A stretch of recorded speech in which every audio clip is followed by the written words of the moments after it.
ഞാൻ നാട്ടിൽ cakes cell ചെയ്തിരുന്നു കേട്ടോ. അതുകൊണ്ട് തന്നെ എനിക്കൊരു ഇൻസ്റ്റാഗ്രാം പേജ് ഉണ്ടായിരുന്നു. അപ്പോൾ ഞാൻ ആ പേജിൽ ആഡ് ചെയ്യാൻ വേണ്ടിയിട്ട് തിരാമിസു ഉണ്ടാക്കാമെന്ന് വിചാരിച്ചേ. പക്ഷേ ആ സമയത്ത് തിരാമിസുവിൻ്റെ ഈ ലേഡി ഫിംഗർ ബിസ്ക്കറ്റ് കിട്ടാൻ ഭയങ്കര പാടായിരുന്നു നാട്ടിൽ. അപ്പോൾ ഞാൻ ആമസോണിലൊക്കെ സെർച്ച് ചെയ്തിട്ട് ലേഡി ഫിംഗർ ബിസ്ക്കറ്റൊക്കെ ഓൺലൈനിൽ വരുത്തി. പക്ഷെ ഞാനത് ഉണ്ടാക്കിയില്ല. അതുകൊണ്ട് തന്നെ ആ ഒരു പ്ലാന് ഫ്ലോപ്പായി. പക്ഷെ അത് ഞാൻ പിന്നീട് പരീക്ഷിക്കും. പിന്നെ അതുപോലെ തന്നെ എനിക്ക് നല്ല റിസൾട്ടും കിട്ടി, നല്ല ടേസ്റ്റുള്ള പുഡിങ്ങൊക്കെ കിട്ടിയിട്ടോ എനിക്ക്.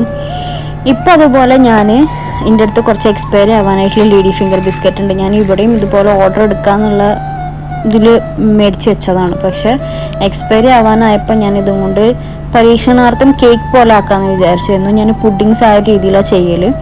ഇതിങ്ങനെ ലേഡി ഫിംഗർ ബിസ്ക്കറ്റ് അടുക്കി വെച്ചിട്ടുള്ള ആ ഒരു രീതിക്ക് ചെയ്യാമെന്ന് വിചാരിച്ചു. നാട്ടിലത്തെ പോലത്തെ എക്യുപ്മെൻറ്റ്സ് എനിക്ക് ഇവിടെ ഇല്ലാത്തത് കൊണ്ട് ചെറുതായിട്ടൊന്ന് കൊളായിട്ടുണ്ടായിരുന്നു.